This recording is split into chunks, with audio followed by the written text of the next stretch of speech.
characterization of the question of being, under the guideline of the formal structure of the question as such, has made it clear that this question is a unique one, such that its elaboration and even its solution require a series of fundamental reflections. However, what is distinctive about the question of being will fully come to light only when that question is sufficiently delineated with regard to its function, intention, and motives. Up to now, the necessity of a retrieval of the question was motivated partly by its venerable origin, but above all by the lack of a definite answer, even by the lack of any adequate formulation of the question. But one can demand to know what purpose this question should serve. Does it remain solely, or is it at all, only a matter of free-floating speculation about the most general generalities, or is it the most basic principials and at the same time most concrete question? Being is always the being of a being.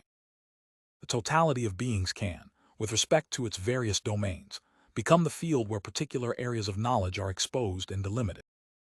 These areas, for example, history, nature, space, life, human being, language, and so on can in their turn become thematized as objects of scientific investigation. Scientific research demarcates and first establishes these areas of knowledge in a rough and ready fashion.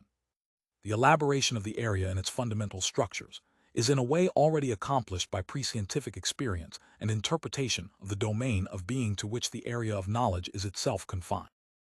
The resulting fundamental concepts comprise the guidelines for the first concrete disclosure of the area. Whether or not the importance of the research always lies in such establishment of concepts, its true progress comes about not so much in collecting results and storing them in handbooks, as in being forced to ask questions about the basic constitution of each area, these questions being chiefly a reaction to increasing knowledge in each area.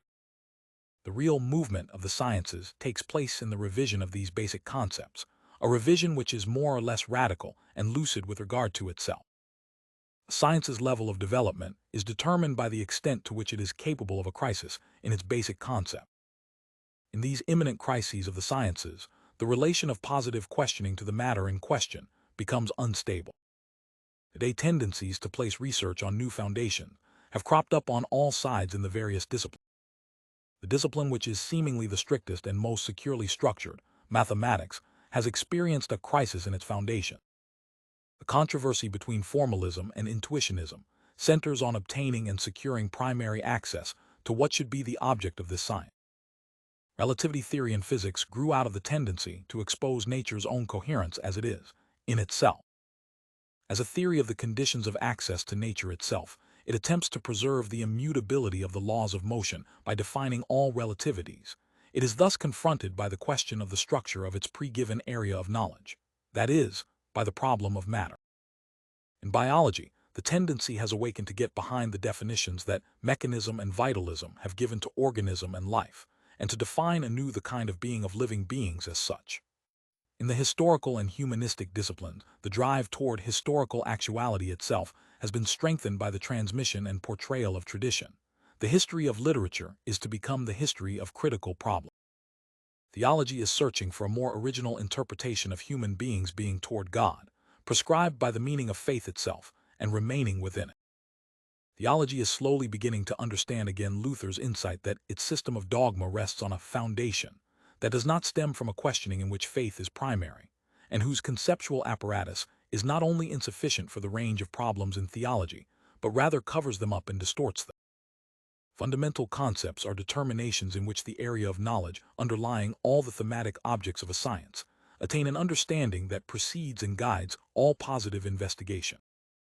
Accordingly, these concepts first receive their genuine evidence and grounding only in a correspondingly preliminary research into the area of knowledge itself. But since each of these areas arises from the domain of beings themselves, this preliminary research that creates the fundamental concepts amounts to nothing else than interpreting these beings in terms of the basic constitution of their being. This kind of investigation must precede the positive sciences, and it can do so. The work of Plato and Aristotle is proof of this. Laying the foundations of the sciences in this way is different in principle from logic, limping along behind, investigating here and there the status of a science in terms of its method.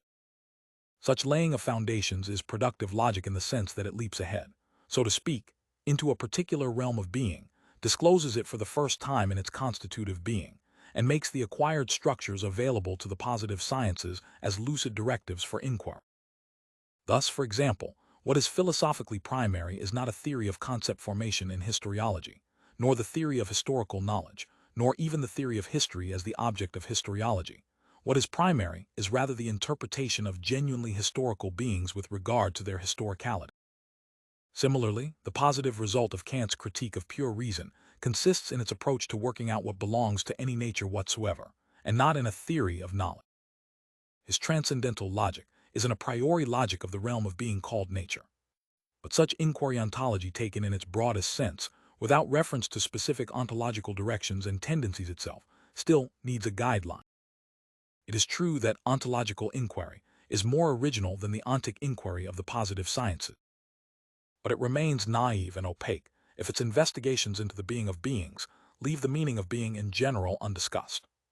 And precisely the ontological task of a genealogy of the different possible ways of being, a genealogy which is not to be construed deductively, requires a preliminary understanding of what we really mean by this expression being, sane.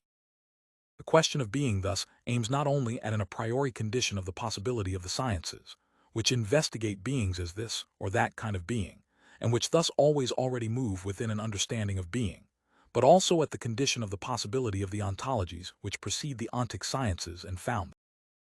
All ontology, no matter how rich and tightly knit a system of categories it has at its disposal, remains fundamentally blind, and perverts its innermost intent if it has not previously clarified the meaning of being sufficiently and grasped this clarification as its fundamental task.